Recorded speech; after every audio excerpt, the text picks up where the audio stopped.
Nuevo bloque de Noticiero Central, continuamos con la información, en este caso nos referimos al ámbito internacional y para eso está nuestro columnista de política internacional, Pablo Fernández. Buenas noches, Pablo, ¿cómo estás? Buenas noches, ¿cómo te va? Bien, hice toda una redundancia, No, pero bueno, es lo que hay. A la cucaracha, ¿viste? Se me corre, así que... Escuchás voces, no importa, Claro. te acostumbras, a lo primero, las primeras 10 veces cueste, después ya está. Pablo, bueno, nos metemos ahora en la información del ámbito internacional y lamentablemente una pésima noticia con el doble atentado que sufrió la sociedad en Oslo el pasado viernes.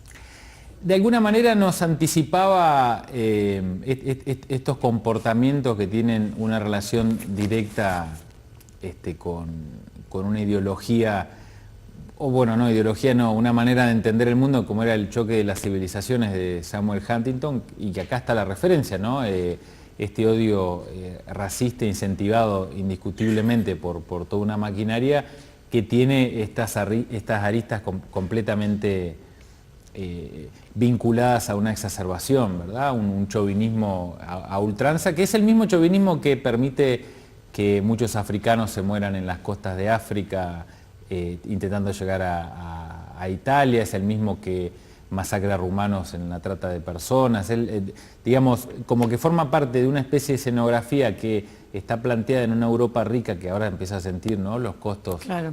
de la liberalización, pero también tratan de explicarlo desde un accionar individual o de alguien exacerbado que perdió el control. Y es real, no se trata de una acción de una persona normal, pero es cierto que tampoco está solo, digamos, ¿no? Acá hay un compendio mediático, claro, y una fomentación constante del odio hacia los inmigrantes, en este caso con el tinte religioso, que también es muy grave, esta visión del enemigo interno, ¿no?, con tintes islámicos, y que tenemos este resultado, ¿verdad? Alguien que aparece y tira bombas y la responsabilidad a quién le cabe ahora. Claro, veníamos hablando en programas anteriores precisamente de la crisis de Europa y recién ahora comentabas, dabas como un panorama en esta situación. Este atentado en particular, más allá de la connotación religiosa que tiene, por supuesto, ¿está vinculado directamente con la crisis económica que está viviendo Europa?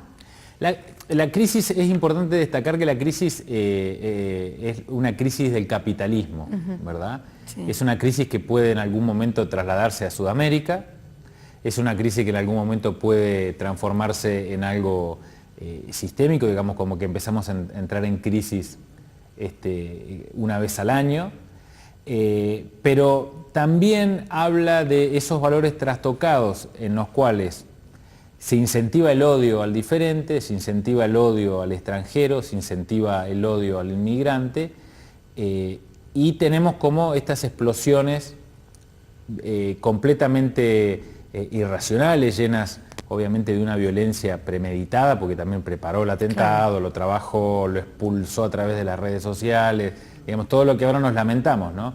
Pero ya estaba este odio trabajando. Y yo no diría que está relacionado con la crisis, digamos, que puede vivirse, pero sí tiene que ver con los valores éticos y morales de un sistema que está basado pura y exclusivamente en el egoísmo.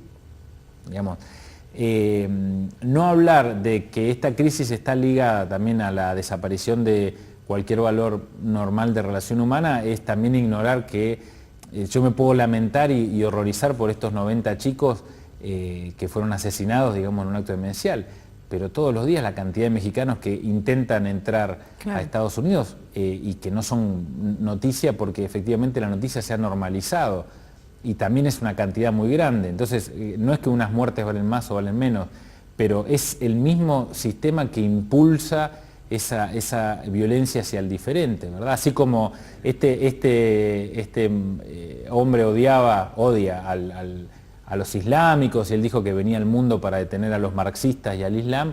Bueno, son las mismas leyes que en Arizona ahora están cazando inmigrantes por portación de cara.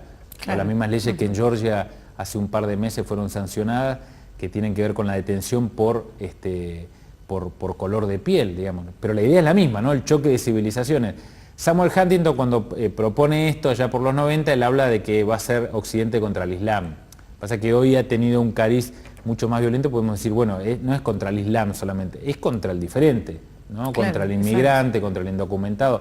Allá el inmigrante tiene cara de islámico, acá tiene cara de indocumentado, digamos, es lo mismo en Occidente, ¿verdad? En esas manifestaciones.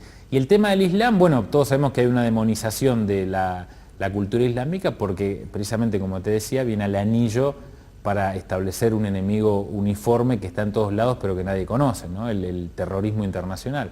¿Viste como decimos en el barrio, la metida de pata de los medios de hablar de el terrorismo internacional, que un grupo de la yihad se lo había adjudicado y ya incentivar otra vez la cacería, hasta que apareció y dijo, no era ninguna, era uno de adentro completamente loco y pasado de rosca con el tema de la religiosidad de extrema derecha. ¿Y cuál es la situación actual de este presunto autor del atentado? Que digamos, bueno, de alguna manera ya se sabe que fue, estamos hablando de una persona aparte joven, 32 años. Sí.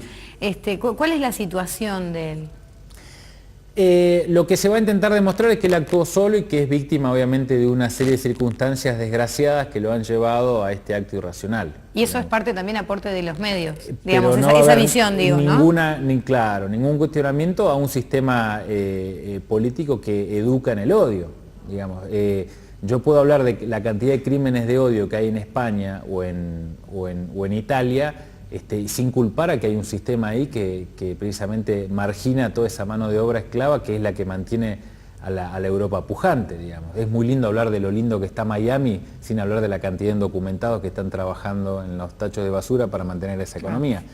Y en este caso lo mismo. Yo siempre me acuerdo, no sé, vamos a hacer un poco de memoria. ¿Recuerdan ustedes un chico brasileño que estaba trabajando electricista y lo confundieron con alguien que robaba? Lo cosieron a balazos en el subte de Londres porque parecía que él había robado. Es el mismo nivel de violencia que tiene este señor de 32 años, nada más que obviamente la espectacularidad y el horror de la muerte de tantos jóvenes, claro, a uno no lo supera. Impactan, pero por eso sostengo, la matriz es la misma, salir a cazar al que es diferente, aupado en estas políticas de individualismo, que en algún caso tienen ya una connotación casi esotérica, ¿no? Porque él habla de que era una misión que Dios le había encomendado y que era necesaria, sí, pero la política del Estado londinense o la política del Estado italiano o la política de los franceses frente a los islámicos es prácticamente la misma, ¿no? Es salir a la demonización constante y a incentivar esto, ¿no?